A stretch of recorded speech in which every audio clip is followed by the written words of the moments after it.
I was born in 1957. For my 8th birthday, my dad purchased me a Kodak Instamatic camera. So I got my first roll of film, or actually it was a little cassette, developed back, and it was that point I was hooked. The magic of photography bit me when I was 8 years old. Probably about 12 years later, it was a career. It was magic being able to, take pictures.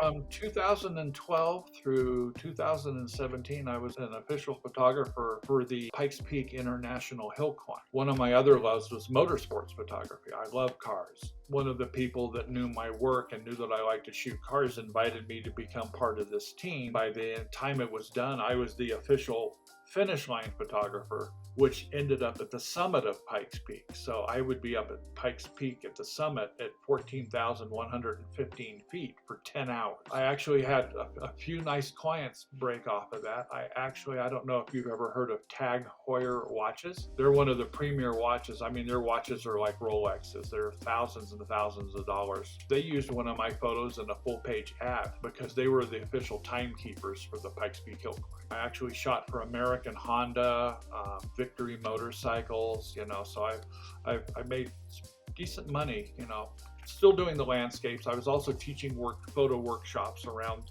the Colorado mountains, but I made a lot of money doing the motorsports photography. Following people like Ansel Adams, I learned at an early age to appreciate photography as a craft. People can do it as a hobby, but the serious ones really have to approach it as a craft. It's quality, not quantity. Striving to do your best on every image, even if it means extra editing, even if it means throwing the shot out and having to go reshoot it. Keep it at its very best. Don't treat it as just spray and pray. Learn from others you admire. Try to develop your own style based off of this. I mean, you can try and copy somebody's work, but then, try and create your own style with it. I just wish, with my age, I wish the digital age came a little sooner in my life. I'm staying with it. I don't read novels. I don't have time. So I'm always staying up on photography, reading articles about the new and latest whatnot here and whatnot there, software upgrades, having to stay up with the times, and just being able to watch the evolution from film to what we're being able to do in digital nowadays has just been a miracle in my life. I'm so glad that, I'm here during this time. And I taught film developing and printing with projectors and all the chemistry, the fixer, the stop bath. I missed it for a while, but I guess I don't miss it anymore. Just like I don't miss the weight of carrying a 4x5 view camera. We have a famous photographer here in Colorado named John Fielder. He's based up in the Denver area, and he shoots digital now, but he was shooting exclusively 4x5. And he had alpacas and college photograph interns carrying his stuff around. But when if you have to have an alpaca carry your equipment, it's time to go lighter, and it's so much faster.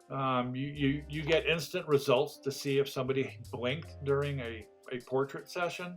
You get instant results to see if something's slightly out of focus. Before, you used to have to wait for your roll of film to come back from the lab and then realize, oh, I got to go reshoot it now. With digital, you just have that.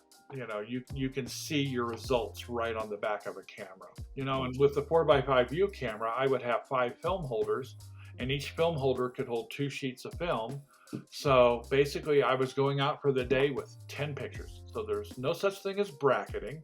I had to have a handheld light meter. I had a Polaroid back so I could get an instant result on a piece of Polaroid paper to check exposures, but it was very expensive. And again, you're very picky when you have 10 pictures for your entire shoot for the day. With digital, I can shoot 2,000 photos on one battery now. I still probably, I'll go out with friends, they'll come back with 600, 700, 800 photos. I'll come back with 100 or 200. But again, that's how much photography's changed, where you were going out with a few rolls of film, and you were limited. So you were very particular in what you shot. I'm the first one to admit I'm still learning things every day.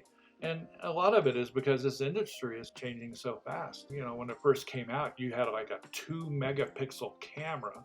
And now, the Olympus or somebody makes a 100 megapixel camera. So the technology, what Nikon, Canon, and Sony are doing, and their rivalry with each other is just pushing the envelope. And in the end, we photographers win.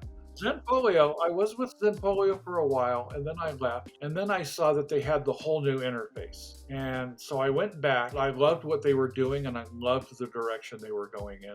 Another instrumental reason why I came back was they partnered with Bay Photo Lab. Bay Photo Lab, I work with Bay Photo Lab. They're a high quality lab you can trust. So I know that anything that I send through and people buy on my site is going to come printed from Bay Photo Lab. So I don't even have to have even a second worry about this. I know the quality is going to ship right to my customer and I don't need to see it first and go, oh no, I need this reprinted. I trust Bay Photo explicitly. The other reason is the site creation tools was an easy decision for the direction of what my site wanted to look like. It took me a while to get used to them because it was so different, but I like the click and drag and drop of the different functions. But I'm in here for the long haul because I know they're listening.